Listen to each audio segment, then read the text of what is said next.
Hello and welcome to Random Number Generation. This is episode 8. We're featuring Resident Evil Randomizer. I'm Skybilz. I will be your host. I should say Resident Evil 2, 1998. We need to make sure we're very, very specific on the 1998. We'll talk about that more in a second. So, couple announcements really quickly here. First, Femme Fatale will be February 23rd through 29th. The testing grounds will be at 7 p.m. tomorrow with Shovel Knight, King of Cards. And also, as always, the reminder, GDQ Hotfix is brought to you by viewers like you. If you'd like to support GDQ Hotfix programming, including Random Number Generation, subs are the best way to do so. If you have Amazon Prime, remember you do have a Twitch Prime, so you have that sub. If you have not used that sub yet, consider using it here to support all of the lovely programming we have here on GDQ Hotfix. That being said, we have, again, Resident Evil 2 Randomizer, 1998. Here we have RE Fan versus Julian Racing with Secret, who is also a runner, but will not be playing on commentary. And we have Chaps, the developer here. So welcome, everybody. How are y'all doing tonight? Good. Yeah? Hey, Sky. Everything's going perfect. All right. Excited. I'm excited for this too. And again, we will start the conversation about why the 1998 is so important. The chat was started up with that beforehand too. But let's get everything ready. Runners, get ready. I'm going to count down from 3. All right. So this is for both Julian and RE Fan. We are going to go in 3, 2, 1. Go. Good luck. Have fun, runners. All right. So I have to ask about this. Why is the 1998 so significant?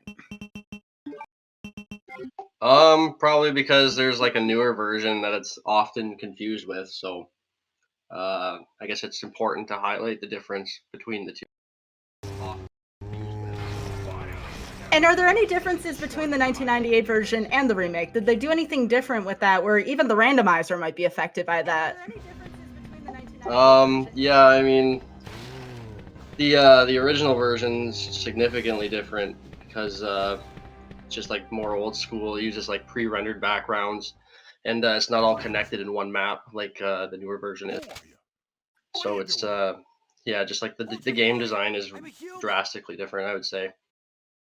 So when you began developing the randomizer, I have to assume the new version wasn't out yet. If the new version were to have been out, would have you had a preference for making a randomizer for the older version and the newer version, and why?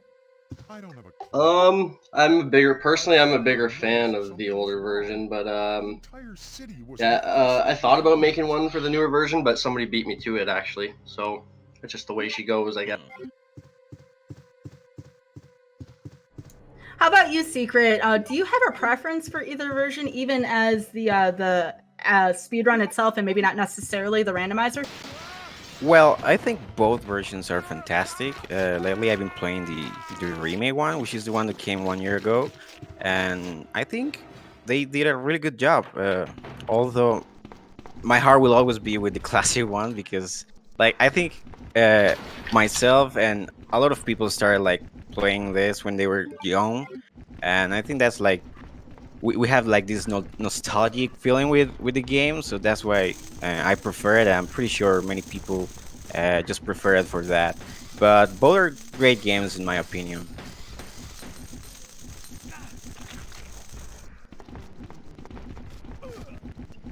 Moths in this room are the worst. Definitely. Wow. Let's see how they deal with that. Yeah, they look like they're trapped by the moths in this room. Have they been known to have this kind of attitude problem to keep the runners just in this corner, if you will? Yeah, there's I actually had to limit some enemy spawns from some rooms, and because of problems like this. So there's certain rooms where I've had to limit the enemy set from spawning.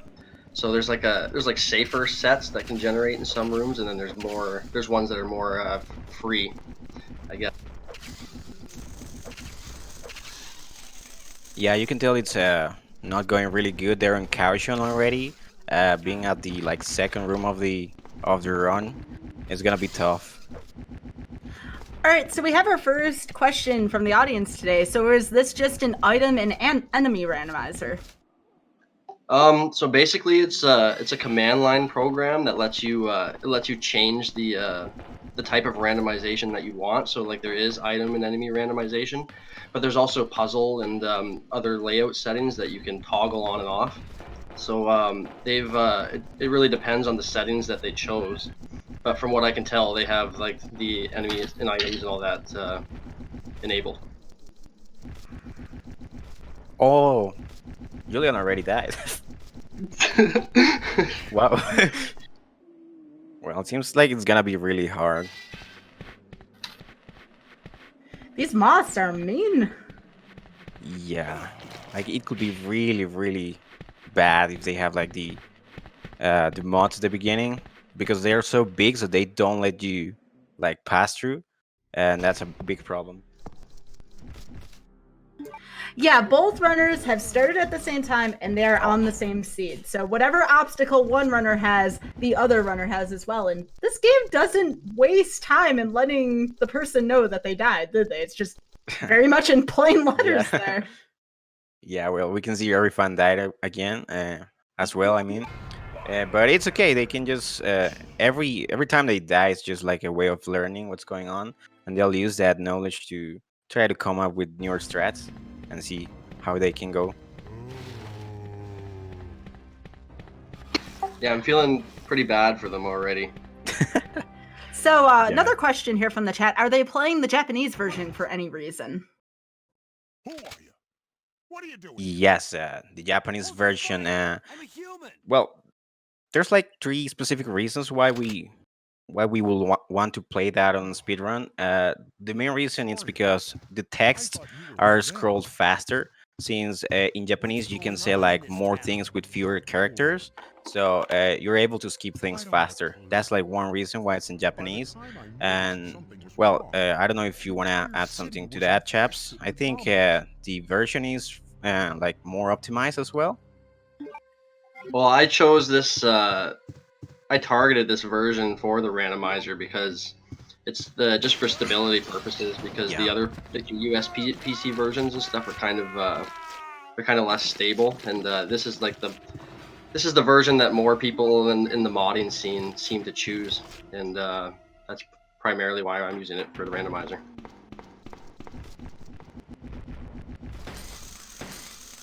Yes, another thing is that on the Japanese version, compared to that of the American version, I think, and the European one as well, there's like the enemies are slower, so we use that for speedrun because, well, it's faster. In the American, I think they're a little more aggressive, so that's why we use the Japanese one, just for sake of going fast. So when you're at the beginning of this seed, what are some things you would like to see at the beginning of a Resident Evil 2 seed to make it a little easier on you? You'd be lucky if you got weapon spawns pretty early, I guess. And the sooner you can get the plugs to progress through the sewer area, it'd probably be ideal. Yes, I think at the beginning, as long as you don't get leakers or mods, you're good. Sometimes you can get like really easy enemies like hands or just zombies. But if you get something like that, as you can see, it's really tough to go through because of the size of the enemy. So yeah, it would be better if they just have like zombies, but they were unlucky on that. So because of the sheer hitboxes of the moths, those are some of the worst enemies you can get early game? Yeah, lickers are pretty bad too. Like I said, there's some boss enemies that are in the randomized like output for enemies, but I limited them to specific rooms because it's completely unfair to have bosses spawn in certain areas like the dumpster area or the bus. So basically they kind of have to squeak by here if they're lucky. Yeah, I can't imagine having like a G4 or final boss in the bus. That would be really bad. I'm feeling really bad that they got so many moths. Yeah. I'll have to have a chat with the person who playtested that because they're like, "Oh, this isn't so bad. I don't know about these moths and these hitboxes." Yeah, well, the problem is that, for instance, as you can see, every fan can't climb down the little platform because they're just all gathered up there. So that's the problem. It's not like they make you they deal so much damage. It's just that they won't let you pass through.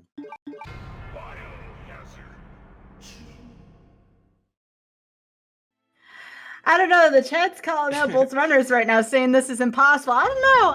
I have faith in both of these people. I mean, yeah, it does seem very difficult, but that's part of the way randomizers work. This is no different. Where if you started playing Legend of Zelda 1 randomizer and we had wizrobes in the overworld to start, and you couldn't move from screen to screen as easily because of that, it's probably equivalent to that type of startup. Who are you?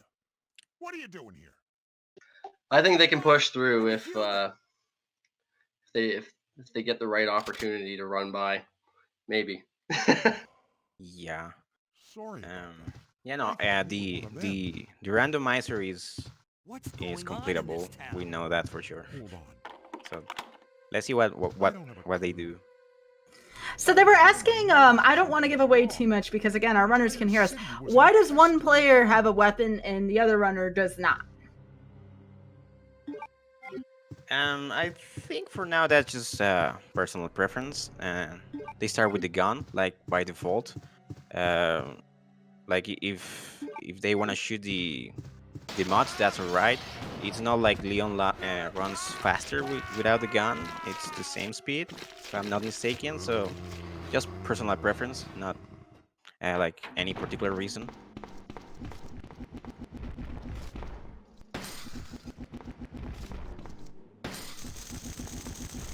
Yeah, before every RNG show, we typically have a runner from the community test the given seed that's going on. The runner was able to complete the seed, so yes, this is very much completable. We just don't roll a seed here and be like, "Whoa, good luck." You know, maybe it'll break or maybe it will be impossible at some point. No, these are definitely completable seeds that we run, that we roll here on the show, and they are tested beforehand.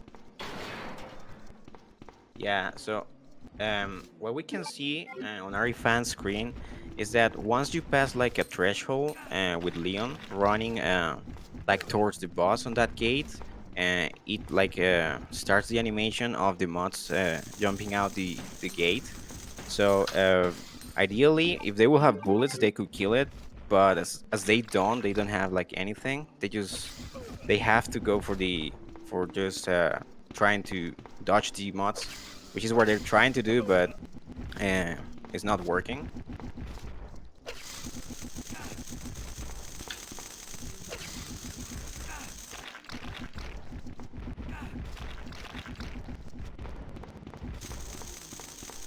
Well, these runners better get past this opening part soon. The stream has become infested with moth puns right now for those who are watching on YouTube. So, on YouTube, go ahead, drop the timestamp, drop a moth pun. Why not? We'll have fun with it.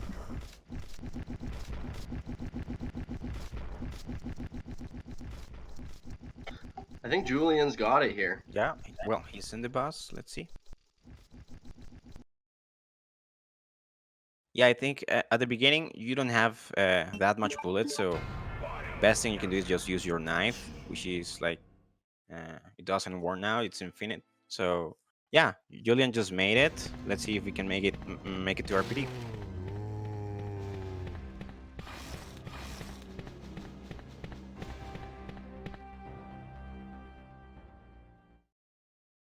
So do you want to talk a little bit about what the tracker's about and what we are keeping track of for anyone wondering, hey, what do those symbols in the trackers mean?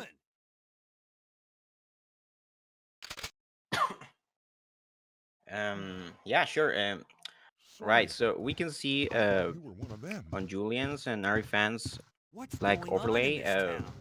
they have Hold on. displayed the HP, which is I for know Julian that for feeling. now it's 131. By the You time start with you noticed 200. something was If you wrong, go below 100, you'll the be city was on caution, infested with zombies. and that's like when Leon starts running slower because he's wounded. So you don't want to be on caution. After that, it comes danger, and you don't want to be in danger either, of course. After that, you just die. There's some numbers below that. That's just like the items you can find on the run. And we can see a displaying of like a health bar, and that will show up when an enemy comes, like a boss. so you will be able to see like when you're shooting him if it's working or not. That's like probably it. And yeah, we see that Julian is making some progress.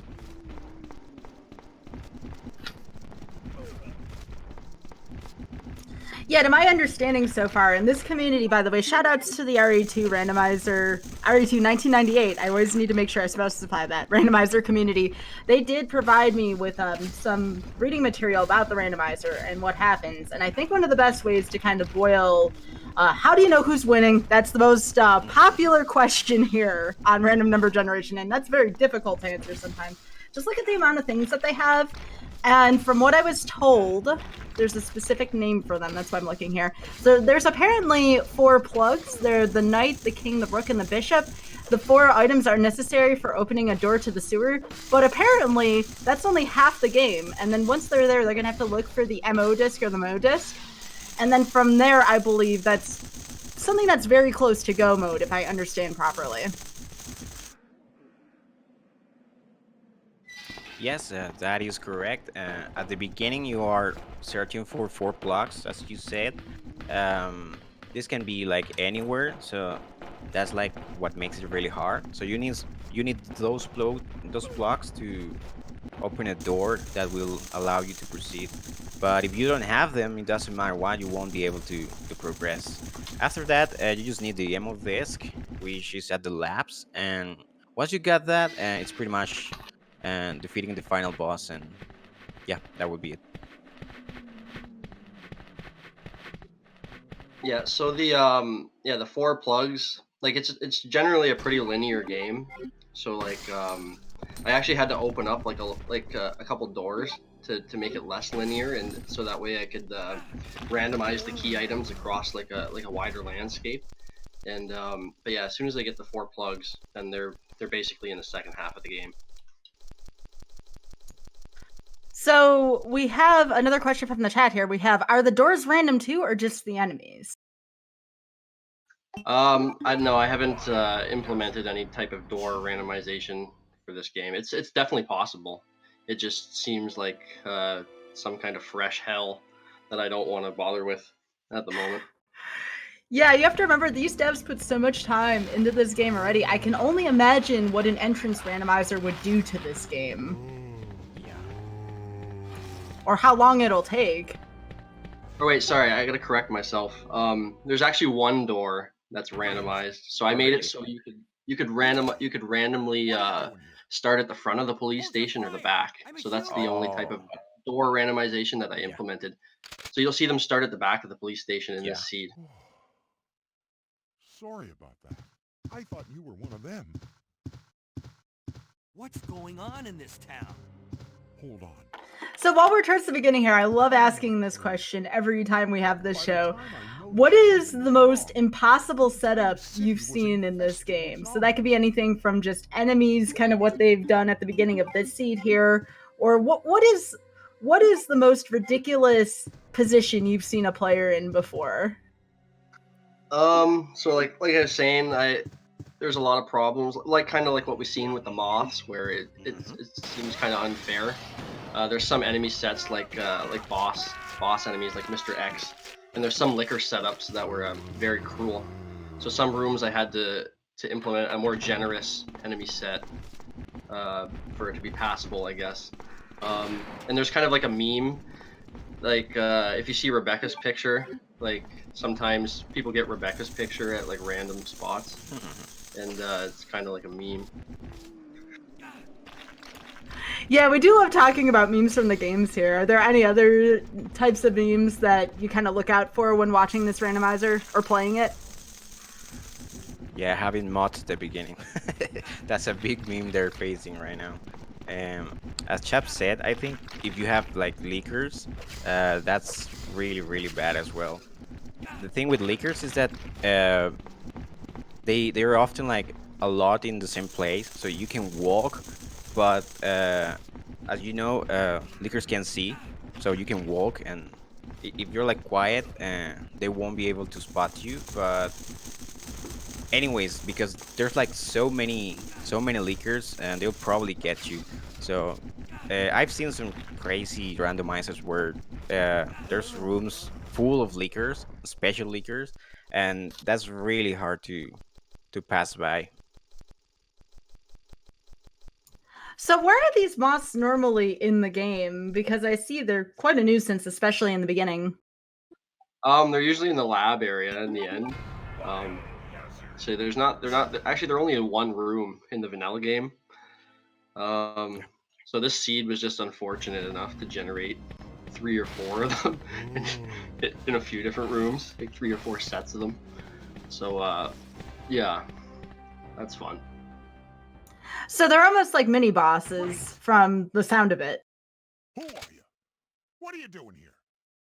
Hold your phone. Sorry. Well, Well, mods, human.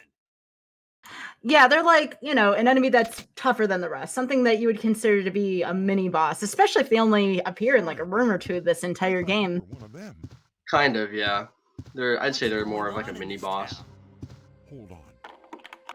yeah, the thing with mods is that on the normal 80% route, you can just dodge it because it's only 1 or 2 maximum, and you can just like go on the side and you will pass by. But in this case, it's just impossible because there's just too many. So even though mods are like tough, it's not a problem on a normal route. But on a randomizer, as you can see, it is a big problem. Now keep in mind too, even though there's spots where both runners, one or both runners may struggle, from the looks of it, there's a lot of places for these runners to look for these plugs that they need to open up the sewers. So it's still anybody's game. Yeah, that is correct. Actually, you can be like really advanced in the route, but if you forget something like a special item, you'll probably have to come back, and that will take a lot of time. So it's anybody's game still.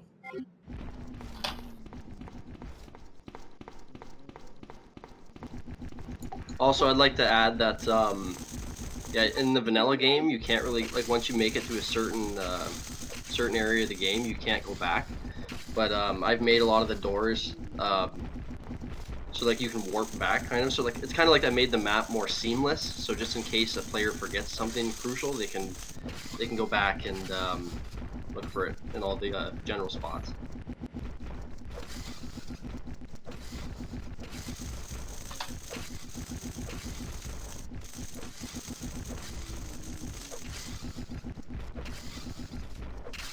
So is there anything new that you're thinking about implementing into this randomizer at some point, chaps? Any projects you're working on involving this randomizer? Yeah, I'm gonna start working on the Claire side of things. So right now it's only functional with playing as Leon because I have to put in all the logic into it to compensate for Claire's puzzle items. And I want to there's a few bug fixes that there's a few things I want to change. And I also want to add the ability to toggle on the American and then the Japanese item sets. So you'll be prompted to switch between the 2 different item sets.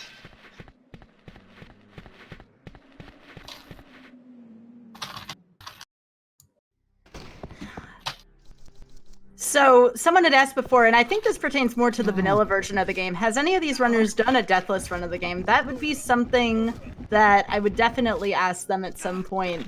Right now, I think RE fans going through quite a bit here, so maybe during a less intense time, I'll be sure to re-ask that.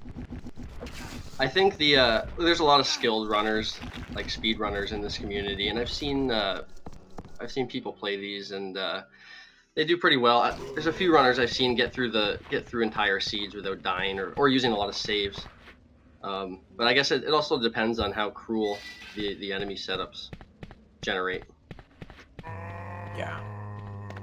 It pretty much depends on your luck. If you get bad randomizer on the enemies, it's gonna be really tough.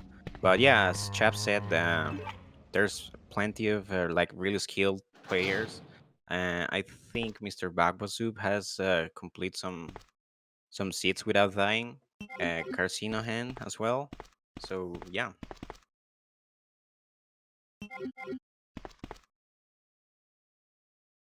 It looks like RE fan's in a little bit of a dilemma because he's only got 1 space left and he's got a few important items there, so he's gonna have to come back.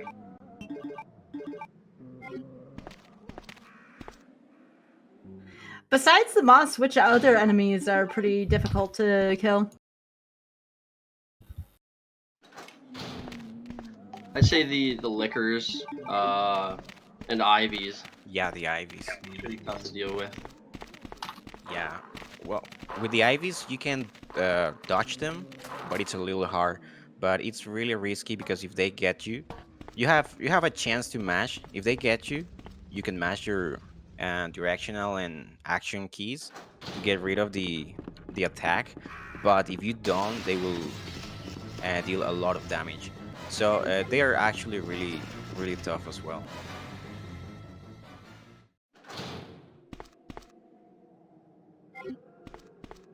Yeah, to answer a question in chat, yes, we do have people test almost every single seed that appears on the show because, again, we want to make sure the runners finish within the estimate. I would like to see the person who tested this particular one, their take on the moss in the beginning. I predict there may have been like a good pattern or something like that, and they didn't think much of it.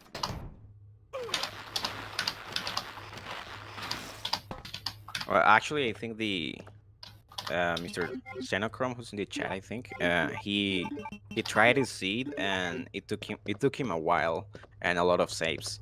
So I think he did get the mods, but he just spent a lot of time trying to go back. This is a good question. Is there a reason for people making randomizers to speedrun other than to speedrun the game normally? So that is a bit of a loaded question. The best way I think I would answer that is some people want to take a break from speedrunning the vanilla version of the game. So a lot of people enjoy playing randomizers because they're still practicing a lot of the fundamentals of the game. And they sometimes just don't want to play the same game over and over and reset. So a randomizer is a good way to do that while still keeping their skills very sharp at the vanilla version for speedrunning.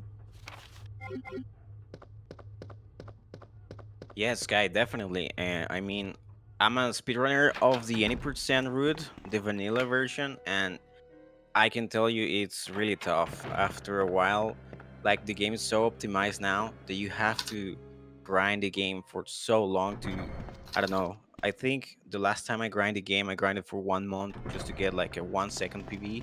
So it is really hard. And randomizers offer like this new view and refreshing side of the game, so you just have fun playing. So I would say that's like the reason why we do it. It's fun to see new things happening from what you're so used to. Yeah, and these are great questions tonight, folks. Please keep these questions coming. Does the randomizer change the route, or is it still the same? I would assume the route would change because the plugs are in different places, but again, Secret and Chaps and might be more inclined to answer that than me. Yeah, I'd say like generally the game is pretty linear, but like with being able to scramble the keys and the like the plugs around, it kind of forces the player to, you know, embark on a different route. Yeah, and again, I'm seeing these types of reactions in chat saying, wow, these randomizers actually keep the games alive. They keep the games in the communities from becoming dead or barren. Absolutely. The randomizers keep the community together. And that's why we have things such as community discords and whatnot, because that's not only just for the vanilla versions of these games, but the randomizers as well. And it creates great discussion and gives people such as Chaps, the developer, which is awesome to have the developer here in chat today, available for some ideas too. And again, with these ideas come extended versions of these games, and we always get a fresh outlook on what these games are capable of.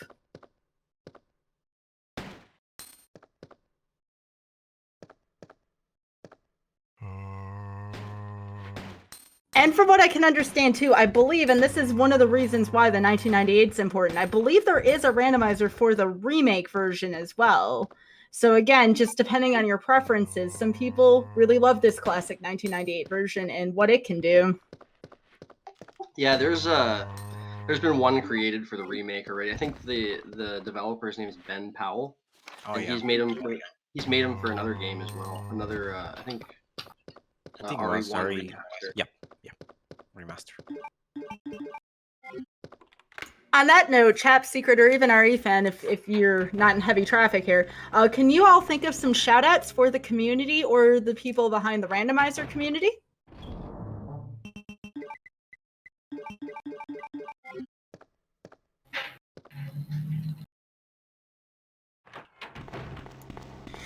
I mean, I'm pretty much the driving force behind it, but I'd like to thank everybody who tested it out and helped me find bugs. And I've basically playing whack-a-mole with this thing for a long time to make sure that it's completable. And so Julian and all these guys who are testing it out and reporting things to me to help me improve it, I'd like to thank them.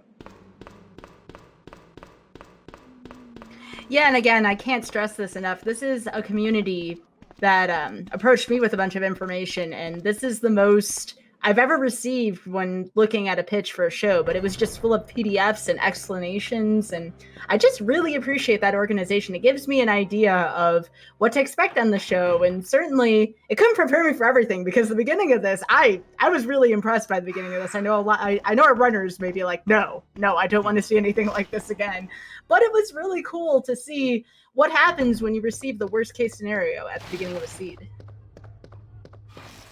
Yeah, there's actually, you were asking about what are some of the other worst setups you could get.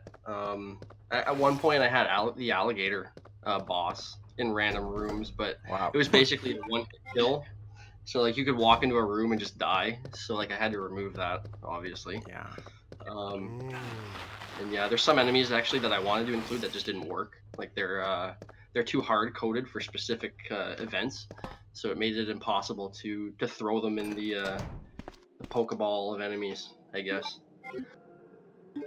Yeah, adding to what Sky was saying, I think it's really important for a runner to be able to to think about different ways of doing things, because I believe that's really important in a speedrunner, the way you make decisions. So these randomizers are really fun because they teach you how to see the game in a different way, and sometimes they can even help you to discover new strats for the normal routes, which is amazing. And also they help you with the technical part of the game. They help you improve, and I think randomizers are just amazing. All right, so question here from the chat again: is the Resident Evil 2 1998 rando softlock free? Because that's always fun when it happens, and fun obviously in air quotes here. That's the type of whack-a-mole things that Chaps was talking about earlier. I'm sure it's happened several times, and that's why you need testers when you initially release the beta of the randomizer. I wouldn't say it's completely softlock free, but I'd say it's at a state that's a lot more stable than it was. There's a few things you can do to cause a soft lock, but these guys know one of them that to avoid. And they're mostly event related. It's kind of hard to explain. But yeah, no, it's not completely soft lock free. It's still got some things that some kinks I need to work out, but it's pretty stable, I'd say. Yeah, I think I have made some seeds from it, and I haven't had that many soft locks, just a couple of ones, but in general it's a pretty good stabilized randomizer, so good job.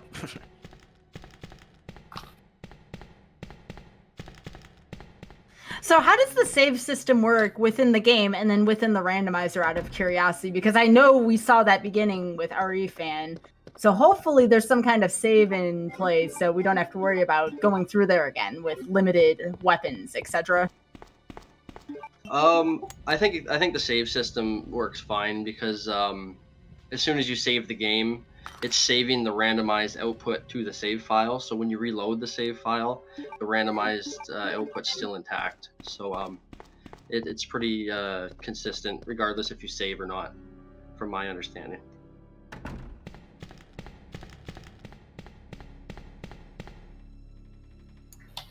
So, what is the absolute worst bug, pardon the pun, given the amount of giant bugs we've seen in this game? What is the worst bug you've had to switch so far in the randomizer process?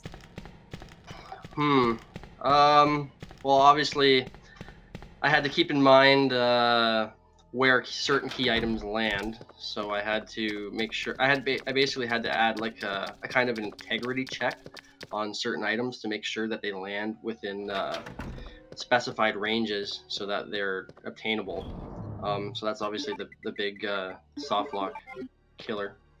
And then there's also bugs. Like, I mean, if you'll notice that the models on the ground aren't actually swapped.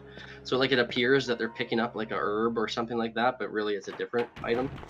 And that's just for convenience purposes because it's too technically difficult to actually swap to randomize the physical objects on the ground. Instead, I just gave them like more of a random visual cue, so they blink a random color when they've been randomized instead of actually swapping the model.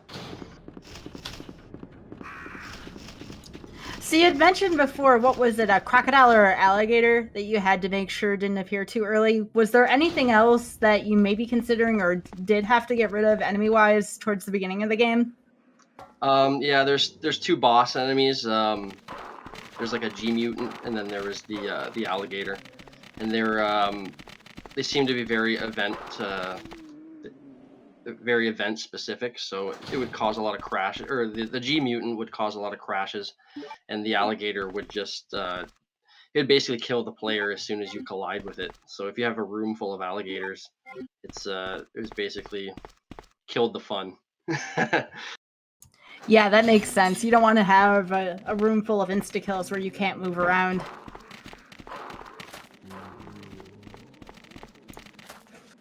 So the chat right now is talking about a Mr. X group. Yeah, so he's a boss enemy. I limited him pretty severely. Like you wouldn't want 2 or 3 of him in the more narrow areas like the bus or the corridors at the beginning, like where we had the moths. Because if you have 5 or 6 of him in a tight room, it's pretty unfair. But he is enabled in certain rooms, so you might see a horde of them in some rooms, but they're still completable, more completable than other rooms. So that being said, then, are there different difficulties to this randomizer where obviously if you're playing on the toughest setting, you would be more likely to run into more of these difficult enemies, and with the frequency? No, I haven't really implemented any difficulty settings for like the enemies or anything. But like I said, there is modifiers you can select to change like puzzles and timers and different event flags, and then the item and enemy settings. And it also looks like somebody enabled a lot of Rebecca pictures in the seed. More moths! They're so frequent in here so far. Yeah. I have to have a talk with this tester on what their version of completable is, because dang, this looks like a really difficult one so far.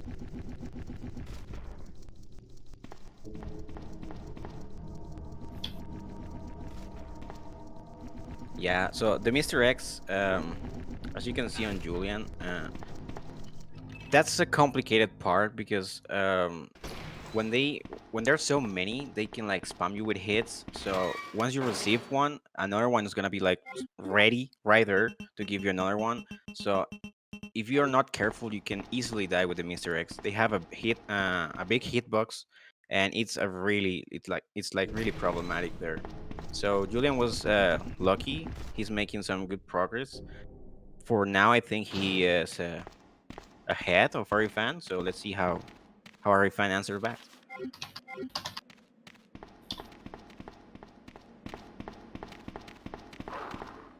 Yeah, if difficulty was a thing, just based on what I've seen so far, I would definitely rate this as one of the more harder, difficult types of seeds you can get. But it's making for a really awesome show and demo of the randomizer so far.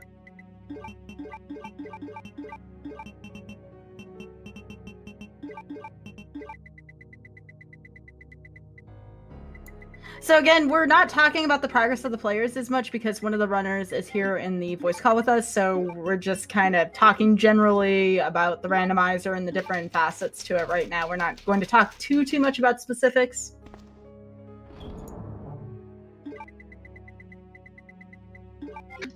And so as you can see, there's like random hands that pop out. They're only supposed to be in specific one specific room that pop out of walls.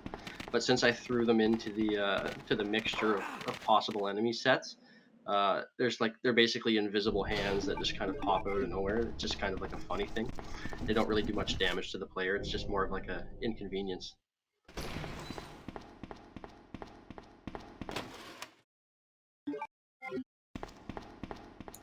Well, I won't say what happened, but that is certainly a thing that happened on RE fans' side.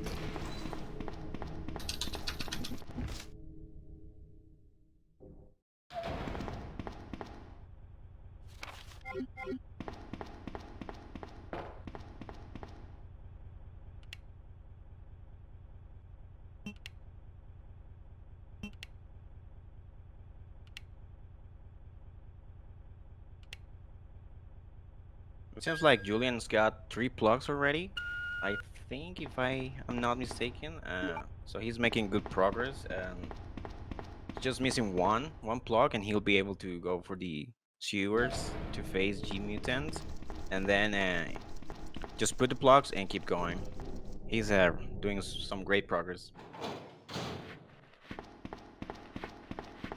I'm happy RE fan made it out of the moth hell.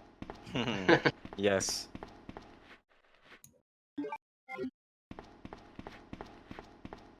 And again, I can't say enough about the persistence of both of these runners. The seed is exceedingly difficult, and both of them are handling it so well. Yes, they are actually. Mr. Ari Fan is, I think he's top 10 in all of the categories on this game. So he's a really, really good player. And Julian has been playing this game for years, so he's really experienced as well. So this is definitely not an easy thing to do. So shout out to Julian and Ari Fan. They're fantastic runners. Yeah, please follow both of the runners especially. They're very, very good at RE2 Randomizer, and I believe they both speedrun the vanilla version as well. What do you want? I'm trying to sleep here. So, we have another question from the chat. Are some of the puzzles randomized in this game? Yeah, it depends like what settings they chose when they generated the seed, but if they do enable the puzzle randomization, it shuffles the statues around. It plays with the countdown timers at the end of the game, and it also plays with the torch puzzle. And yeah, I was actually thinking of adding another feature to it, but it changes just a few of them. Oh yeah, the 2236 safe. It also shuffles up the possible permutations for those numbers. Okay, I say we leave him in there. Does anyone know where they put the key to this cell?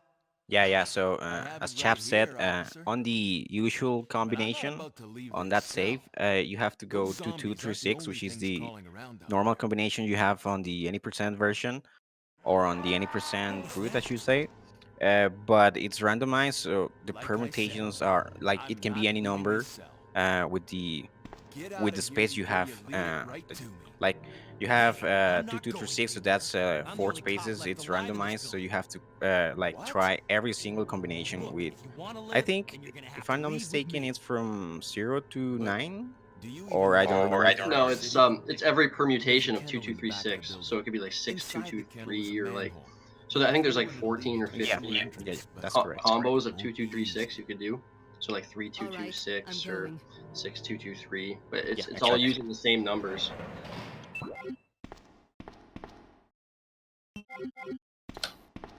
So what was the toughest part about developing this randomizer, Chaps? Was there any kind of wall you hit after a while and you weren't sure how to handle it? Well, I think the design choice, first of all, because there's 2 ways I could have done it, through memory or through editing like the files on the local disk. So I decided to do it using the game directory. So it basically scans the game directory and shuffles certain files or certain byte codes within files. So yeah, the design choice I tossed around for a little bit, but yeah, like I said, there's just a lot of bugs, and it's a very linear game, and it's not meant to. This isn't really meant for it to be played this way. So it was like playing whack-a-mole to make sure that it's completable. So you're saying the randomizer almost resisted you in a way from it being modified. Yes, there's a lot of instances where items are hard coded into events.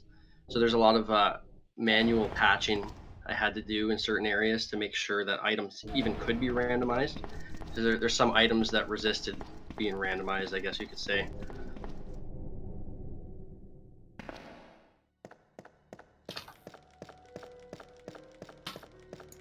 So after the 4 plugs are found and we have the disc that needs to be found, is there anything after that point that's very randomized, or is it very linear for that reason? They still have to find the items to get through the sewer and the lab. So the sewer and the lab, they are pretty linear, but I opened up a few doors in the lab as well. Actually, the interesting thing about this is I kind of merged the A and B scenario together to increase the randomized landscape. So basically, the A and B scenarios are kind of merged together, so that way there's more of there's a bigger landscape or range for things to be found.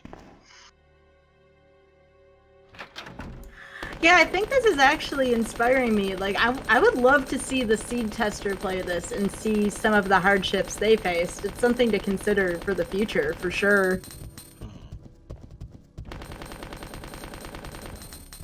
All right, we have another question. Are small keys now potentially required because of the randomizer? Yeah, I made sure that I actually wrote some in over some ink ribbons to make sure that they're found. Because there's certain drawers that can be opened with the small keys, and then you could potentially get a key item in there. So the small keys are important.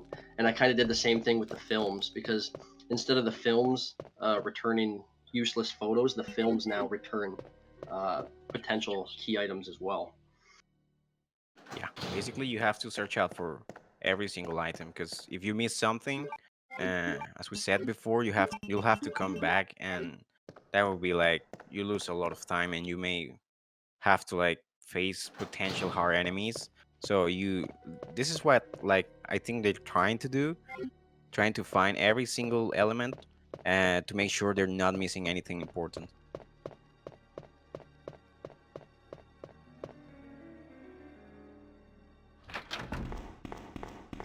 Yeah, and that's part of the reason I had to make the map more seamless, like so you can go back and forth. Because if somebody advances too early and then they miss key items for later, then they're going to need the ability to go back and find them. So thoroughly searching the police station and pretty much everywhere is important.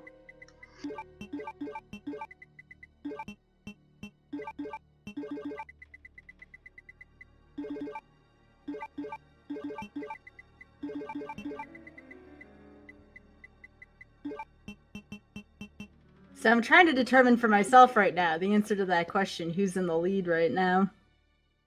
Trying to see what I've learned so far about this rando.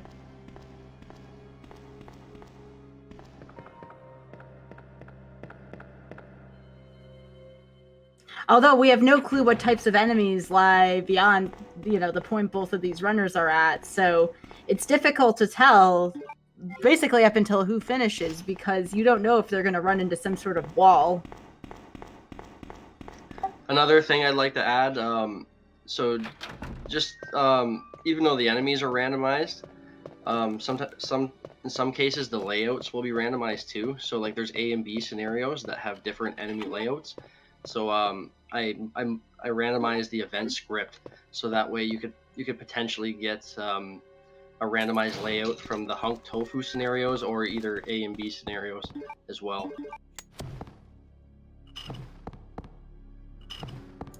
All right, another question, and again, please keep these questions rolling, folks. I'm learning a lot myself here too. How much of this is brought on by the N64 version of the rando? Actually, that's a good question, because that's kind of what inspired me to design this, was because I noticed that the N64 version had a randomizer, but it's fairly limited because technical reasons.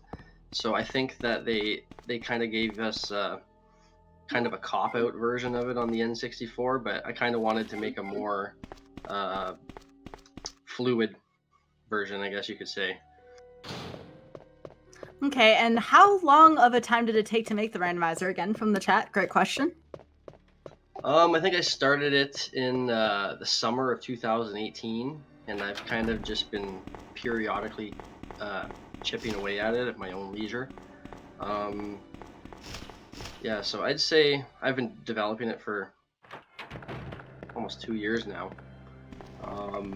but it's changed quite a bit over time. There's a lot of features that I had that I decided were nil, and things that didn't work, and this is the state that it's in now. So we have a compliment for Chaps here. Congrats on the development of this. And then a question from the same person. So we'll be seeing a development of RE2 Remastered Randomizer. I believe that already exists, but I'll let Chaps answer that. Yeah, one already exists for the remaster. There's a guy named Ben Powell, and he does it in a completely different approach than me. So he does it through memory, like cheat engine style. And my approach is more doing it to the game files themselves, editing the game script. And then we have another one here. Did the Randomizer's RE2 background start with speedrunning? Yeah, like I guess we've all been speedrunning the game since like 2010, and I guess I was more into speedrunning it for between 2010 and 2014, but then I don't know, I guess I kind of got bored after a while, and I wanted just to change up the experience a bit at some point. And I've always been into modding the game in different ways, but I guess somewhere down the line I just decided to start developing this periodically. And I'll answer the next one here. They're putting Chaps to work here with all these awesome questions. So is this available to anyone to play? Yes. So in the RNG, !RNG command, it gives you access to the RE Speedrun Community Discord. There will be somebody there with that information. So if you're interested in playing, please access that Discord link. I've been told the community is awesome.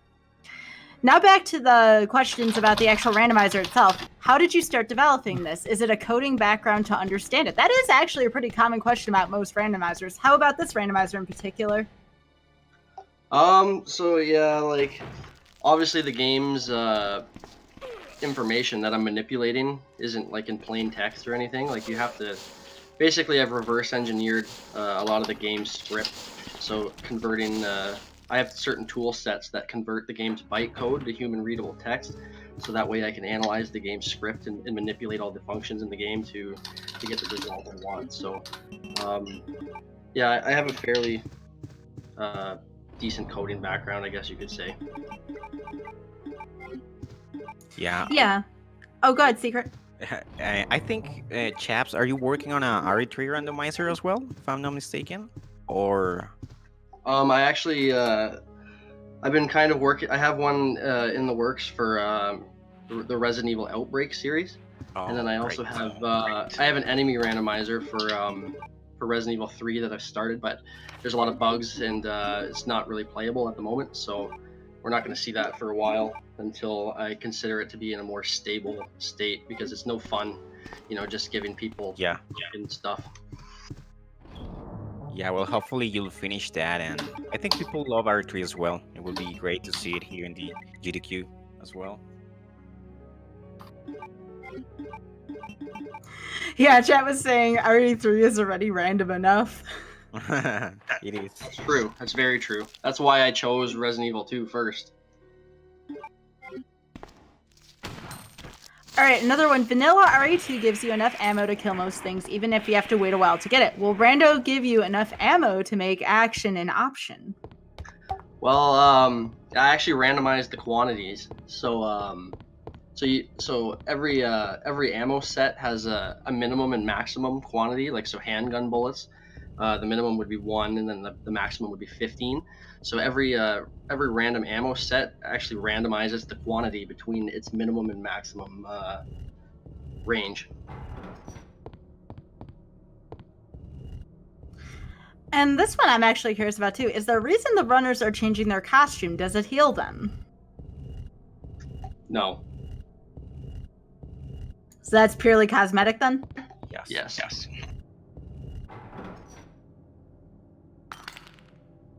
Yeah, based on the description so far, this definitely looks like one of the more difficult randomizers to code and create. You know, we've seen a lot of nests here so far. And while those have their own difficulties, I think once you enter a more 3D type thing, it gets more complicated. At least from personal observation so far from talking to a couple different devs.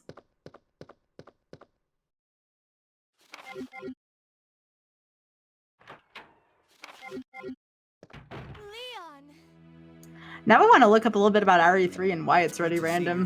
Very curious about that. It's mostly the puzzles. Yeah. RE3 has a lot of solutions for the puzzles, and I think some ammo sets change, but most of I think the key items in Resident Evil 3 and the weapons are static. So it's usually just the puzzles that are the biggest. Actually, the enemies too. Yeah, exactly. Like from a runner's perspective, I think we find the RNGs of the enemies the most annoying part of it, because they can just do whatever. You can do your normal route every time, but they will grab you, they will turbo, and it's completely different than RE2. Here, you don't have like enemies going turbo, just a couple of RNGs on enemies, but in general, I think that's the difference. On RE3, a lot of turbos, puzzle randomized, and I think that makes it really, really complicated.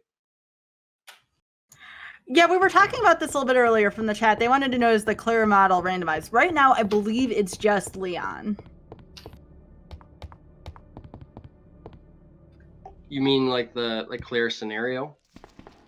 It just said, is the Claire model randomized? I'm not sure if they mean the character, the scenario. Not sure about that one. I think yeah, no, I haven't implemented Claire's scenario yet, just because the keys are a little bit different. Oh, here, chat brought that a bit more to light. Claire was not Claire on that cutscene. Okay. Oh, yeah, that's yeah, so I have a funny option as one of the modifiers where you can turn on, like, I call it cutscene swap. So like the person who's using the randomizer can enable or disable this option, and it just changes the models in some of the event sequences just for me.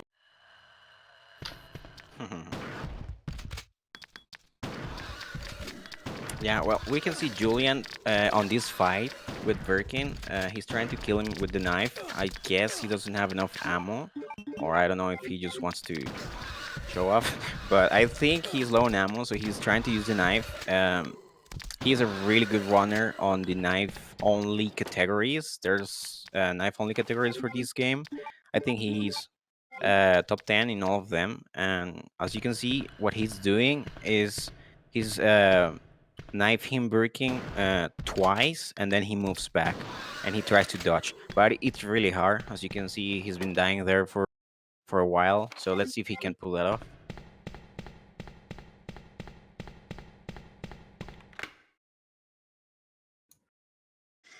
We have another question from the audience. Have you considered creating new puzzles, items, and files to make a unique Resident Evil game?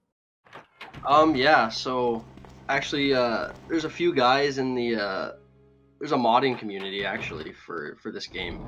It's separate from the speedrunning community, but it's a little bit of like an underground modding community for these old classic games, and there's specific tool sets and plugins that you can use to manipulate the game's script and in the physical, or like the background renders of the game and the boundaries and such. And yeah, there's been a few projects already to do such a thing, but a lot of them aren't fully in completion, or they're kind of just being worked on by certain groups of people. There's one called Mortal Night, actually. It's probably the closest thing we have to that at the moment. Yeah, that one's really fun, by the way. If you guys can play it, it's really fun. All right, I'm going to do a quick plug here for GDQ real quick. As a reminder to everybody, GDQ Hotfix is brought to you by viewers like you. If you would like to support GDQ Hotfix programming, including random number generation, subs are the best way to do so. If you have Amazon Prime, remember you do have a Twitch Prime account. If you have not used it yet, please consider using it here to support all of the programming we do here on GDQ Hotfix. And again, I would like to take this time to shout out both our runners, REFan and Julian RX. Please follow both of them on Twitch. And also here we have Secret and Chaps here too. Thank you all so much again for your time. This has been awesome and informative so far. Yes, Sky, thank you so much for letting us be here. It's a great Yeah, experience. I'm appreciative of having the opportunity to explain how this whole thing works. Yeah, a lot of people now want you to do RE3 chaps. That seems like such a project compared to what everybody was talking about with it already being as random. Yeah, no, it's just, you know, real life and stuff gets in the way. And as much as I'd like to sit down and hammer that out, it's just sometimes the time is hard to find.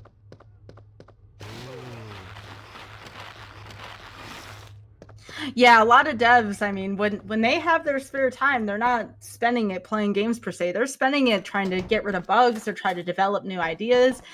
Devs just do so much and have such a commitment to the community. And again, it's just one of the most awesome things to have a dev right here on RNG. So if you're hearing this right now and you are a dev of the Randomizer, that's something I'm always looking for, are devs of the Randomizers to be in the voice chat while we're doing this, because there's so many questions that only, you know, the runners or the commentators can answer. So that dev commentary just adds another layer to the show in general.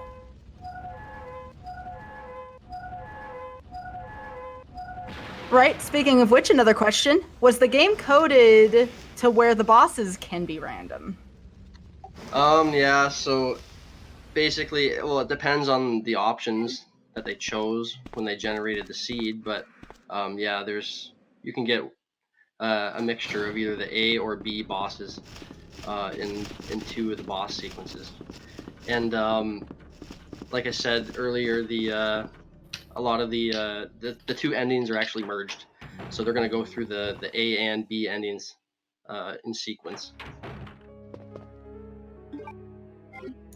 Yeah, I was reading a little bit before about the A, B, and C and the different letters that you gave in designations of this game. Did you want to talk a little bit about that? I know that the seed they're playing right now, from my understanding, is a merged form of A and B. Yeah.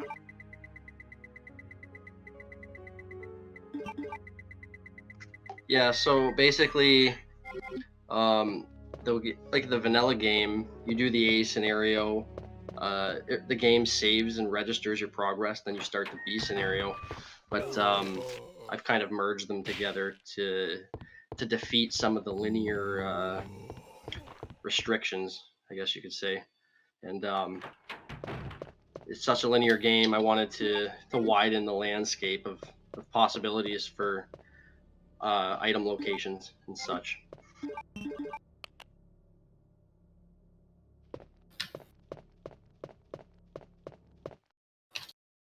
Yeah, and again, for the people who are just coming in, first of all, hello, thank you everybody for being here. We've received several questions due to how difficult the seed is. Is the seed beatable? Yes, we have somebody actually right here in the chat who had tested the seed and proved it could be beaten. This one is just a little bit of a more difficult seed, and again, I understand that is an understatement. I'm sure Ari and Julian will let me hear about that later. But both of them are doing a great job so far.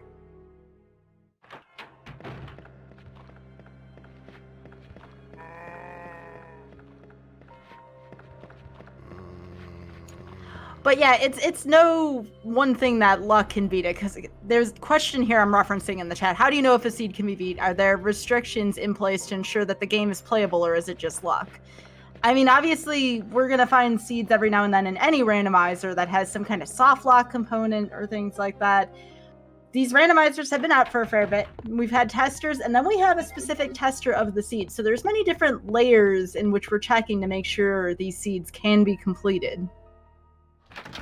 Yeah, I also added kind of like an integrity check. So like once things are shuffled up, like on the programming side, there's a routine that kind of goes through the list to make sure that certain key items are within certain ranges to just kind of make sure that it's completable or the items are obtainable. But there is some hiccups that can happen sometimes, and sometimes there's some user configurations that can mess things up. But it's pretty stable as it stands, I'd say. All right, here's another question here. Is there a chance to see Hunk or Tofu as enemy models in the randomized seed? I'd say no, not right now. But I mean, you could see them as cutscene models. That's for sure. Okay, another question about the models here. Can Ada get shot instead of Leon in the randomizer? No. We're just very, just no. You know, no, not even a thought about that. Just no, that's not a thing.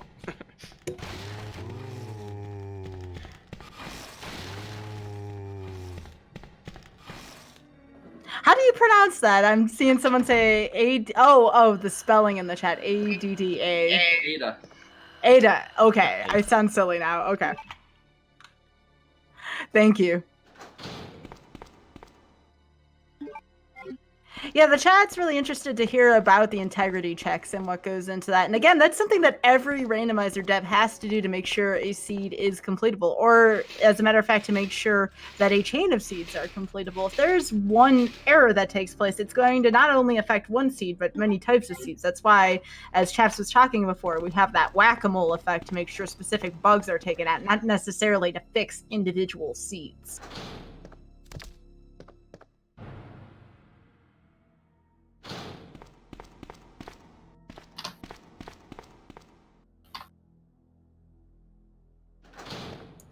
So are both players in the second half yet? I'm trying to see how many plugs each one has. So it looks like Julian's he's a bit ahead. He's got all 4 plugs. He's in the sewer area of the game. Yes, Julian's already at the Annette's cutscene, which by the way takes a lot of time, and he's now heading to the sewers, and he will be looting that to go to the labs after that. And I think Arifan, I'm not sure if he's got all the plugs. No, I think he's missing one, and then he will have to open the door and then continue to where Julian's now, which is sewers.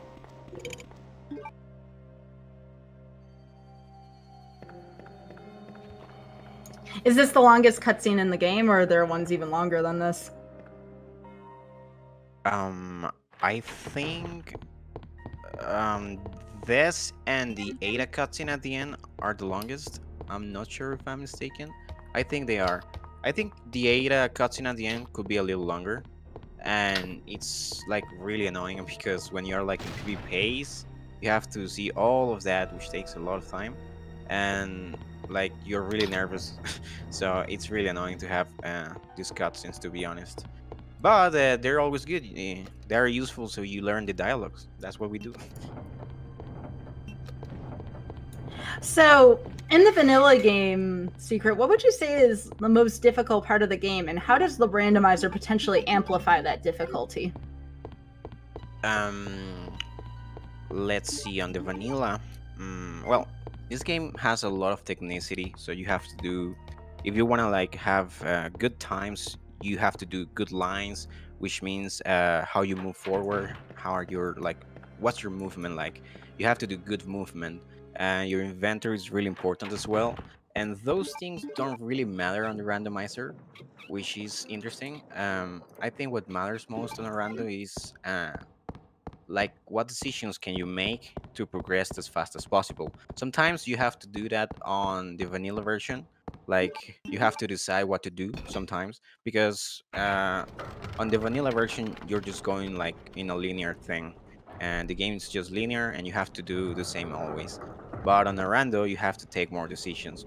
So I think on the vanilla version, well, you take some decisions, you have to do some things. If something happens, you need to think quickly and decide. I think that's what amplifies what's amplified on the rando. Like, what do you do and why, and how do I do it to make it fast?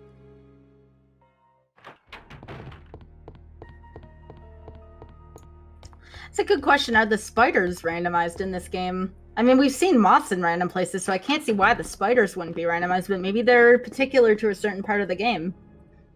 Yeah, they are. They're in the pool, that's for sure. There's actually a bug related to the spiders, and the ivies. So basically, they spit poisons, and but the texture for their poison spit ability is only it's only compressed into certain room files. So if the spiders land in rooms where the textures are missing, then their spit doesn't work.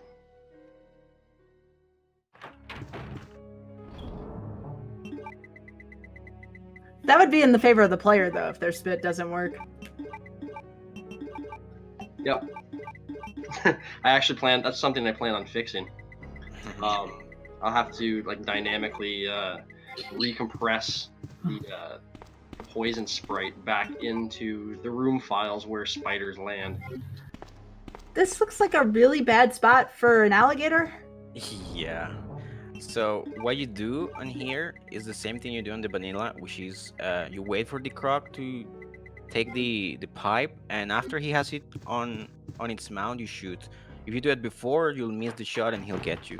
So you have to like shoot in the right moment. So that's like the hard part of doing it.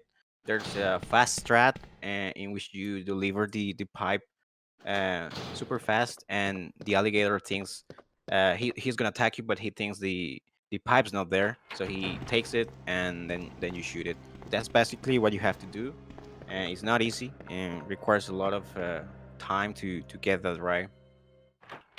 Yeah, that's the original location for the crocodile, by the way. That's where he's supposed to be. Yeah, they were asking, will we ever be able to get the crocodile in the normal or alligator into normal rooms? And we were talking about this a bit earlier. The answer is probably not as much or not as common, because you don't want to create a room full of auto death where you can't move. That's not fun for anyone. Yeah, that's not gonna happen. It's possible, but it's just not fun. All right, so we had another one here from the chat. Are herb placements random as well, or were those left alone so the players would have health on demand? So the physical objects on the ground are deceiving, so they can look like herbs, but they're not herbs. There's like it was just a technical limitation where I couldn't actually change the models on the ground. I can only change the triggers of the items, if that makes sense.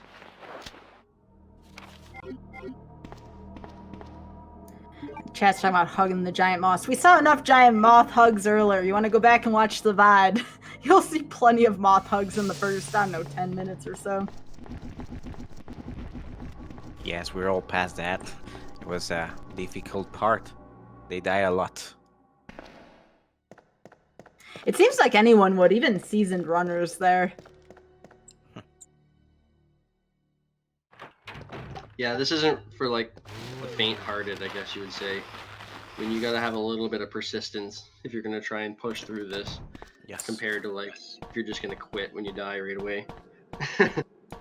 Yeah, except for both of y'all, would you recommend playing through the vanilla game first before attempting the randomizer? Oh yes, definitely. Like on the vanilla, you learn the basics. Well, it could be either way. You could start with randomizers, but I think it will be tougher. So if you start with the vanilla, you like learn the basics, learn how to do your inventory, where the things are, which is the most important thing in the rando. So you know what each item does. So just play the vanilla a couple of times, and then you'll be good to go. Yeah, that's a typical rule of thumb for randomizers in general. You want to at least be able to beat the vanilla game. You don't have to speedrun, you don't have to get a top time in a speedrun to play randomizer, but at least have a basic knowledge of how the game works and be able to beat the base game at least a couple of times before attempting a randomizer for maximum enjoyment. I would definitely recommend that. Yes, definitely. So we can see Julian's got to the train Birkin already. He's making huge progress. After this, he will be going to the labs. I think he looted everything already. So I think he's ahead, and let's see what. Uh, let's see if he can kill Train Birkin properly, because it can be really hard. You can die actually, but since we're in a round, it doesn't matter. But anyways, like Train Birkin is really tough to kill. So let's see what he does. Yeah, shout out Star Fan just casually running around the moth. Like, okay, I've seen this before.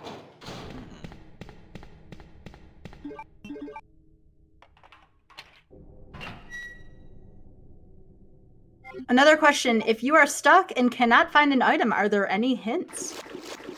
Yeah, so basically it's a command line application, so like it has no interface. It's all in the console, and it spits out a color-coded console of what items landed in what rooms. So you kind of have like you kind of have a cheat sheet if you really need it to see where everything landed, and yeah.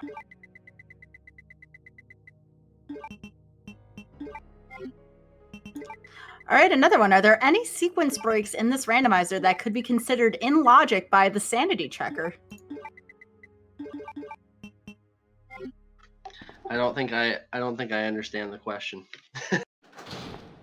Is there any kind of sequence breaks in the game where it would kind of get past the sanity checks, and would that kind of create almost like a unintentional bug is how I would read that?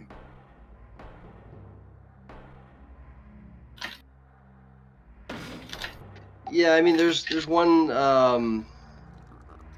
circumstance when you switch from when you play as Leon and then you switch to Ada. She throws a key item through a duct, and there was actually two instances of the same key because of that event, and that was kind of problematic. So there's certain hoops that had to jump through, I guess you could say, if that answers the question.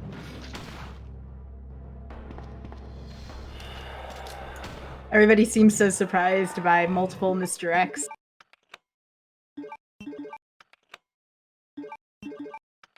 Yeah, and if you look at RE fan, that boss that he's fighting is it's actually a B boss. So this seed happened to generate the boss from the B scenario in that room instead of the A.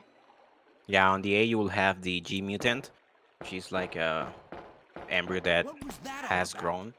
But on this occasion we have Birkin, so it's pretty fun to see like a different boss where you were supposed to see another one. I was there, Leon. I know. Look, Ada. Another one, what do you use for the mods? What programming language does the PS1 use? This is the PC version. All right. We'll do Um, this your way. so I used the .NET Framework C# just to modify the game directory. So I didn't really have to do anything with PS1 hardware or anything like that. Yeah, this is the PC version of RE2 1998 Randomizer.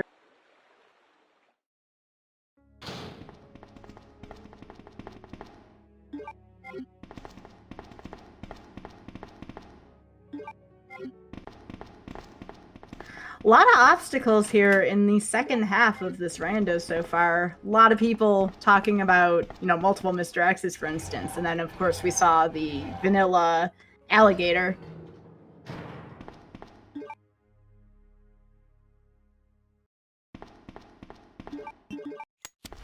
Ooh, another question, is the B scenario randomized? No, they're playing the A scenario, but it has random B elements included.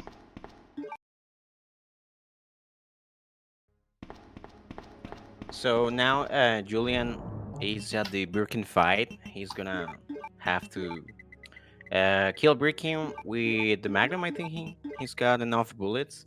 I'm not sure, but what we usually do here is we try to kill him with the Magnum, which takes like let me see, that's four like 9 shots of the Magnum to kill this Birkin, which in a normal route will be really problematic if you don't do that right.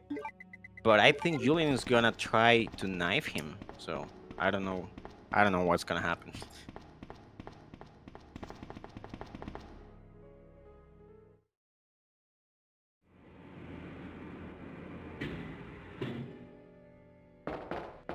Yeah, it also looks like Julian got the B boss on the train. Oh boy. Leon, that So woman this is there. basically what you have to I do. have to talk to her. Knife him a couple of times, move, you dodge the attack, and then repeat. It takes a while because these bosses, they have a lot of HP, and if you're going for the knife, it's not like the remake. You have to knife him a lot of times.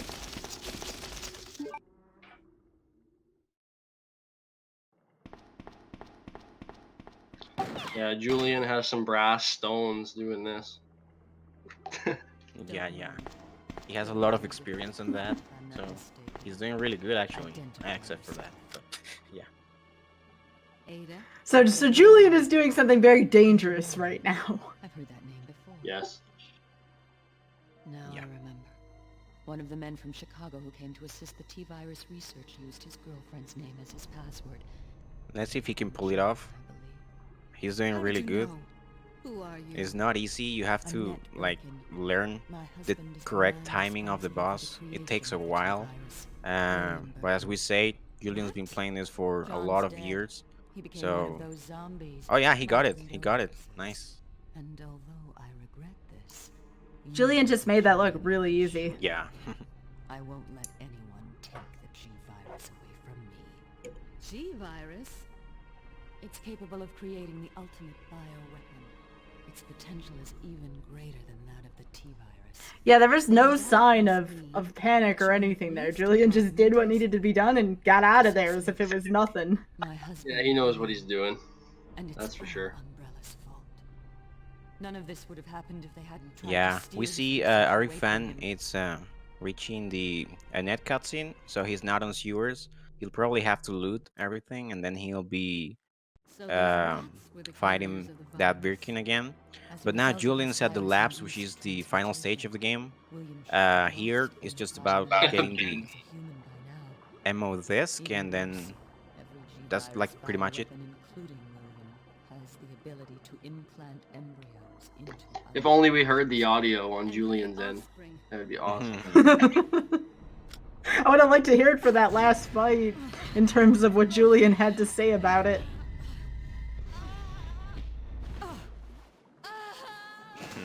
Yeah, and it's funny because Too bad. you're supposed to have Ada on that bed, but instead you have Ben. So it would be funny to like hear what's going on there.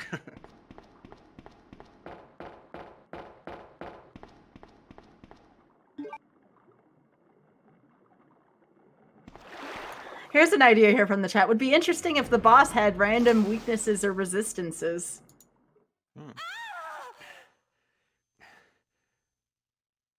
Ada? That would be awesome, but I think that's beyond the scope of my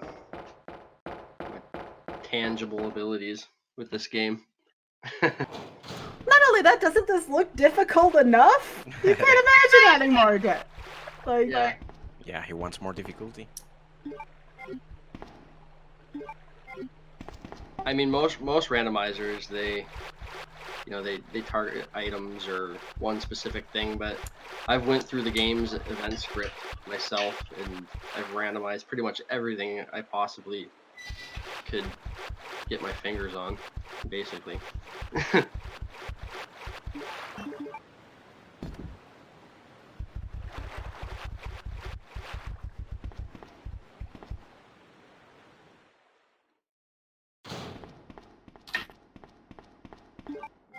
Ari fan looking like the sewer part's going fairly well so far.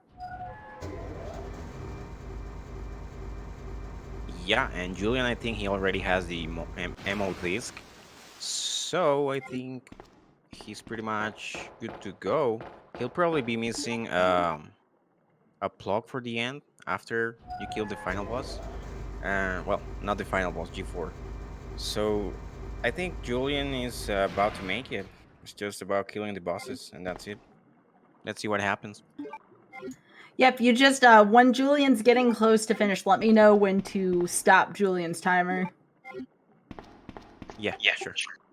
I'm not sure if he found the joint plug for the Yeah, B engine. Yeah, I think I don't remember. I think I saw it, but I'm not sure. maybe not. Ada!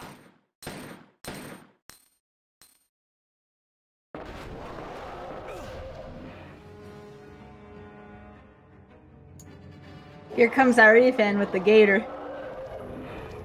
Let's see what strat he does. I hope he will do the fast strat. There's actually an item after the gator in the sewer water that a lot of people miss, and it could be something important. So hopefully he picks it up. Yeah, like forgetting something right now would be really bad.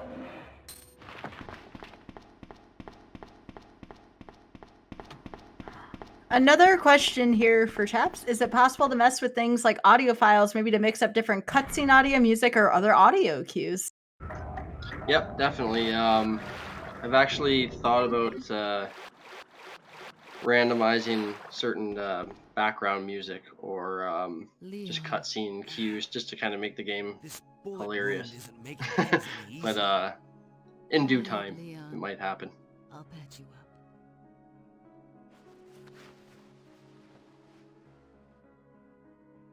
That's 2 I owe you. Don't mention I like the way our Ethan did deal with the gator. Is that a pretty standard way, or is that something that was a Just bit found riskier? out. John's dead. No, that was What? pretty safe actually. You just Never mind. as soon as you reach Let's the just get pipe, out of here. you The release sooner it, the better. and then the crowd will take it.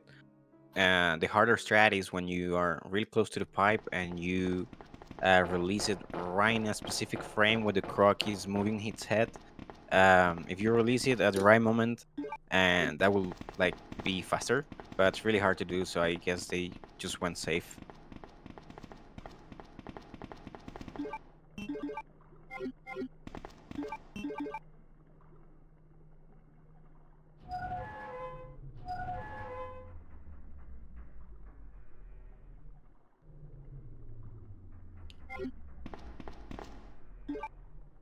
So, what does the end of the game entail? You know, you have everything. Is there like a boss gauntlet at the end or something? So basically, once they get the final items to fight the final boss, it's kind of like there's an explosion countdown, and they have to kill the final boss within a specified time period.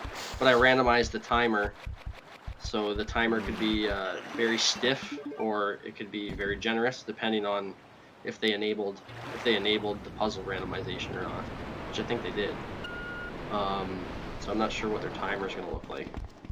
Yeah, I think I remember playing one seed once, and I had like 1 minute to defeat G4, which is Birkin in the dog transformation. So 1 minute's like really tight. Well, I don't remember if it was 1 minute, but it was close. So it was really hard. You had to kill it like really fast with the actual quick strat, or you'll die with the countdown. So yeah, that's randomized as well. Another question. If you find a randomized item, can you go to another room and come back and that item changes, or does it stay like that for good? It stays like that for good because I didn't randomize this in RAM. I randomized the like the local disk files ROM. So any changes to the game are for good once you run the tool. I feel like the spiders would be worse in the opening room than the moss, but maybe that's just based on the hitboxes and maybe not necessarily how much damage they do. No, they're lucky their poison doesn't work yet. That's true. Yeah, poison is really bad. If you get poison, you have to find blue herbs to get out of that state. Um, Otherwise, you're likely to be killed easily by other enemies.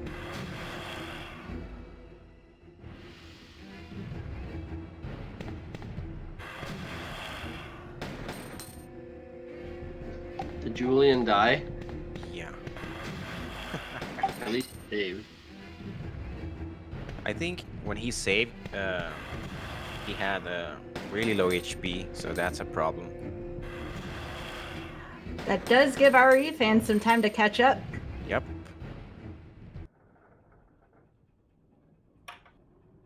Yeah, he can actually still win because in the end, if you're low in HP, final bosses are hard. If you don't have enough HP, it's really hard. So if every fan comes now with at least one healing item, which I think he has too fast, which is great, he'll probably catch up pretty quick.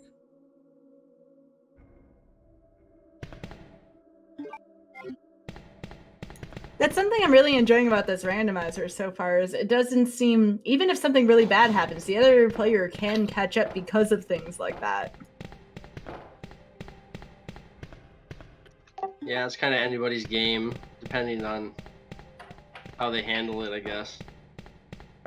Yeah, so that's why like games with a lot of RNG are so fun to watch, especially when races are happening. So for instance, if you're watching an R3 race, it's really fun because you can be like really good at the game, but if you have bad luck, well, the other player will probably take it. So it's similar in these randomizers.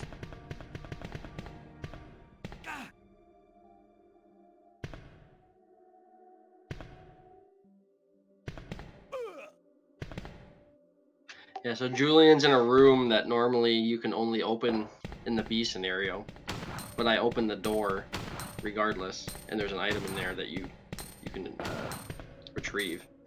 So he's being thorough to make sure that he doesn't miss anything. Yeah, I think the item was the submachine gun, so he doesn't want that. I don't know what he's missing. I guess one plug, the joint plugs maybe.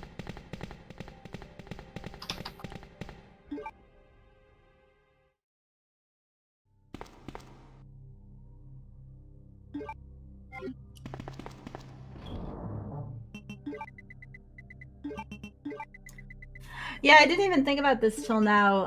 Another reason why you may want to play the vanilla version first, especially, is the menuing with the Japanese text could be a little bit difficult if you attempt to play the J version of this randomizer. As I'm looking at the menuing here on RE fan side. Yeah. Cool thing from this game in particular is that the menu is really fast compared to that of RE1 and RE3 Classic. That is, you can move through the menu like really fast if you do a certain inputting of keys. For instance, if you want to reach the slot number 8, you just do like down, right, left immediately. Not at the same time, but like consecutively. You will reach the slot 8 like immediately. Or if you wanna reach the slot number 7, you do like right, down, left, or quarter circle back. So it's similar to a fighting game. So that's what makes it like really fun on this game. So the inventory is really optimized.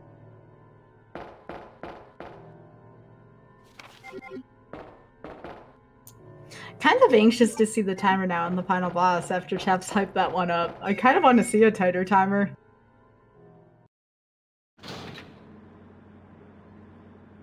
Yeah, so as we can see, Julian is ahead, but he's in danger, and his last save, he doesn't have that much HP, so if he loads again, he'll be like, I think he's in caution on this save, so that's a problem. He's losing a lot of time in danger, whereas Arifan's got 2 fastest, he's in fine condition, so I don't know, maybe Arifan's got this, maybe. RE fan taking a much different approach to this boss than Julian did at a glance. I think oh no, Julian's got both plugs. Oh. Yeah, those are the 2 that you need for the B ending. Yeah, he's good to go. Yeah, he's got everything. He has the... I think he already used the ammo disc. He doesn't need the umbrella car anymore. He's got the 2 blocks. Now it's just about killing the bosses. It seemed that he had a fast or healing item. Now that he's on fine, it should be good for him. So, question here: can you choose your ending in the randomizer? As it stands, the A and B endings are merged, But you can choose if you want certain A and B elements or the fourth survivor, like the Hunk Tofu elements in the seed.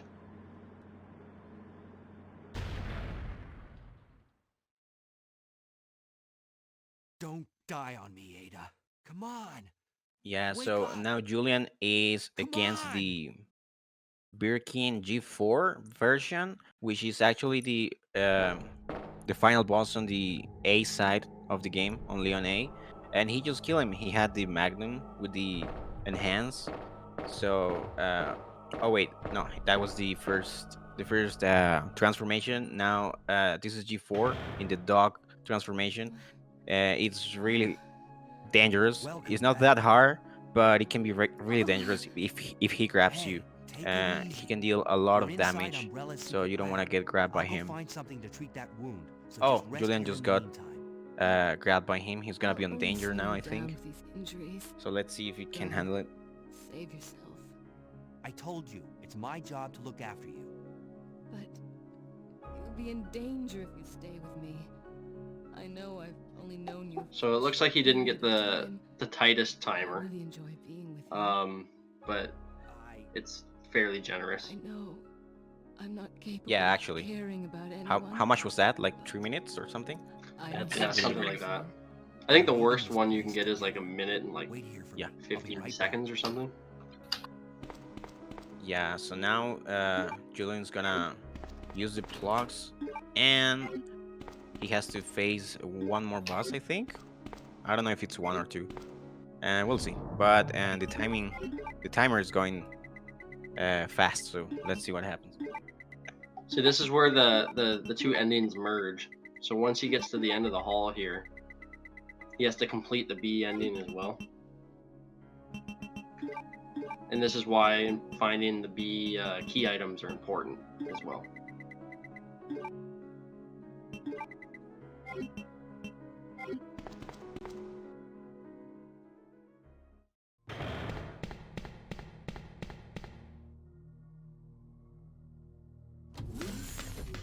So in the vanilla game, do you only have to defeat the A boss or the B boss to get an ending?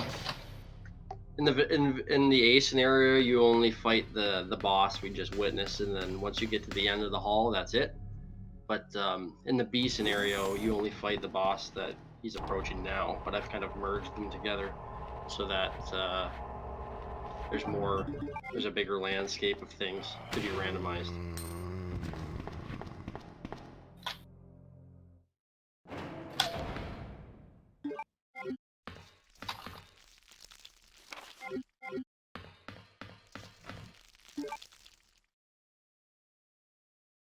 Yeah, I've been kind of calling it like Leon C because it merges like everything together.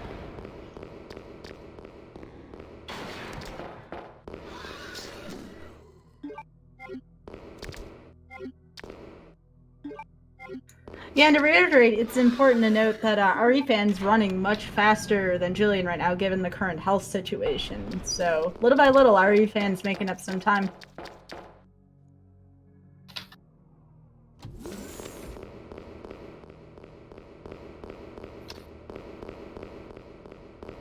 Yeah. Well, so Julian is right at the place where you put he puts the blocks.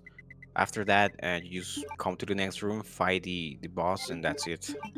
So yeah, this is probably the last fight, I think. Yeah, these guys, they lucked out a little bit because they had a tougher starting. But it seems at the end, the timers have been a little generous to them. Yeah, with the mods at the beginning, but yeah. So this is like the Mr. X with the transformation. He can be pretty fast, so you want to shoot him as fast as possible, and after that, some unknown person will throw you a rocket launcher. You just take that, shoot him, and that should be it. Is time on the final shot? I don't remember. I think no. Wait, do you remember, chaps? Sorry, remember the time? Yeah, when the when game is it ends. over? Like Like the vanilla time? Is that what you mean? No, for the right now. randomizer. Oh, when yeah, once they beat the G5. Oh when the yeah, game ends. yeah. So they have to fight another boss actually. So Julian's not done yet. There's one more boss, and after that, he comes back to the train, and that's when the game ends. All right.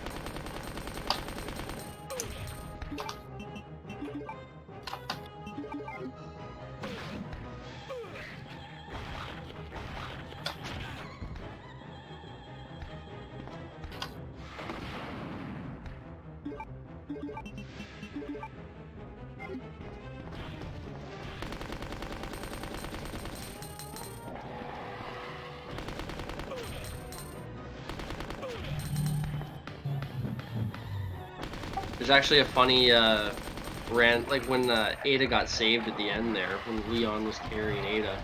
Sometimes it can randomly be like the machine from the lab, like that in the frost room. So like there's that like rotating machine that yeah, sometimes Leon's carrying like this huge object. I've never seen that. Should be. Yeah, if you play it enough, you'll see it.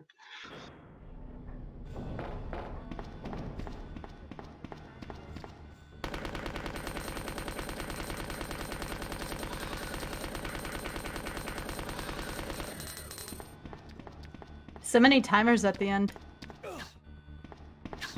Yeah, there's I think there's 2 of them. Actually 3 of them, sorry. But I've randomized them all. So yeah, they Just rest here for you. all between Claire should be back soon. what I consider a completable range.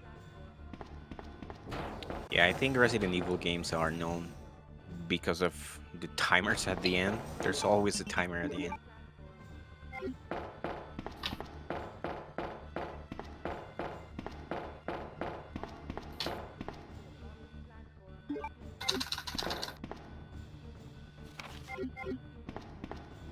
Right, so we see Julian fighting the G5. I think he should be good. He had the rocket launcher. Now he's using the Magnum, and yeah, he got it. So I think it's gonna be ending soon, and it seems like we have a winner.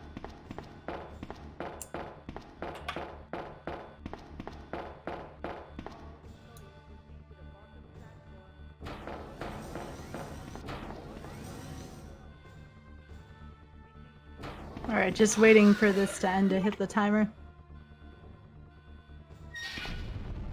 5 minutes until detonation.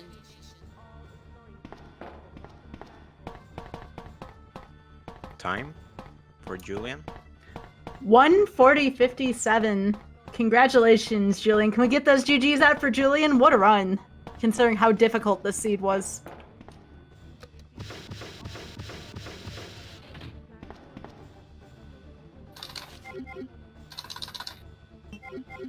Yeah, that's a great time for such a hard seed. Usually you take like 1 hour and a half doing these randos, but this one was particularly really hard. So I think he did a great job. GG. I can't wait to see what the time difference between RE-Fan and Julian is. I firmly believe RE-Fan made up a lot of time considering how the beginning was. Yeah.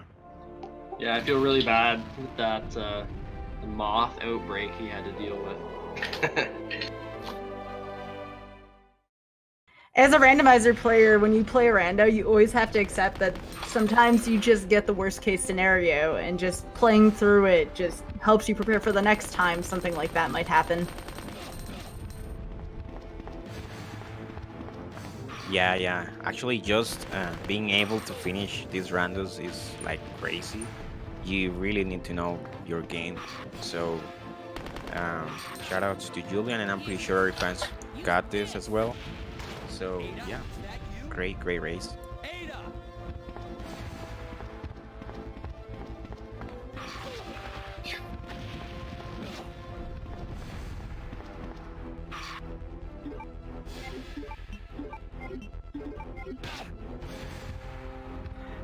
So the boss RE fan is fighting right now. Is that the A scenario one, if I remember properly?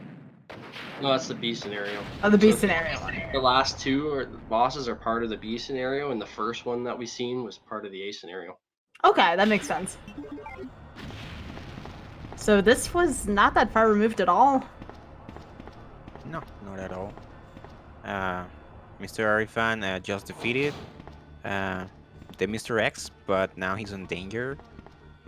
He should be good because all he has to do now is killing the G5, which is just shooting. You don't have to dodge anything as long as you have the ammo, but I think he does, so he should be good.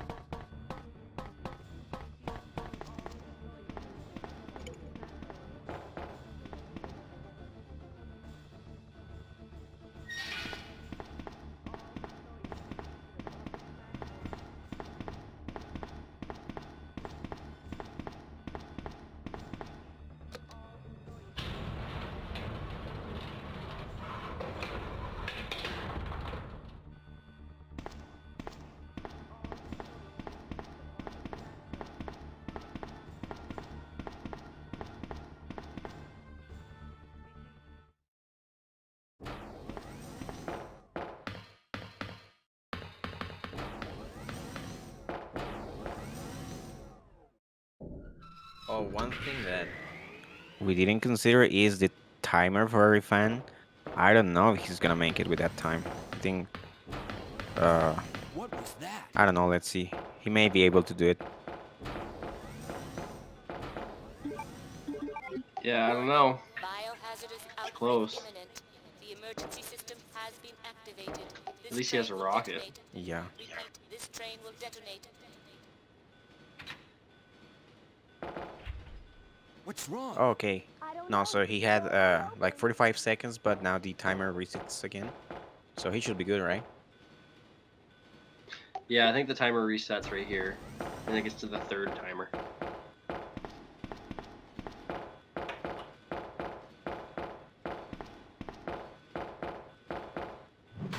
Yeah, Julian's flexing with the knife right now.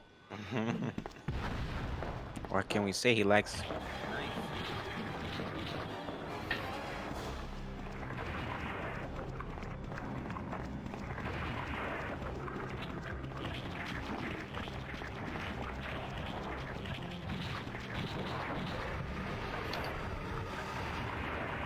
What?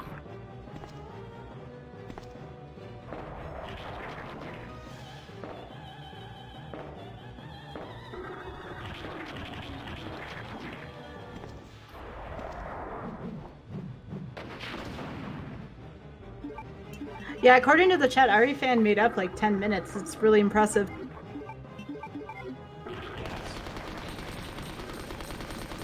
Yeah, overall, I think both play a really good game.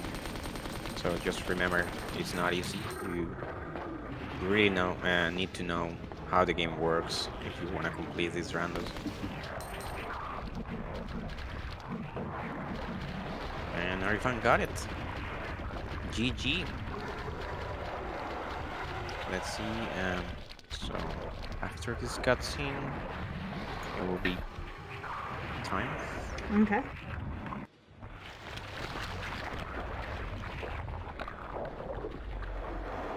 Close call.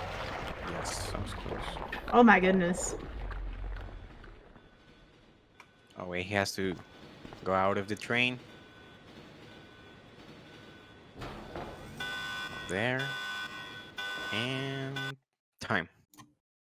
146.50. GG to Arifan. GG.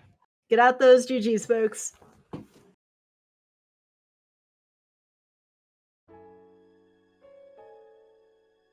And again, don't forget to follow both of these runners. They are both very talented. Julian RX and Arifan, both really, really good at this game.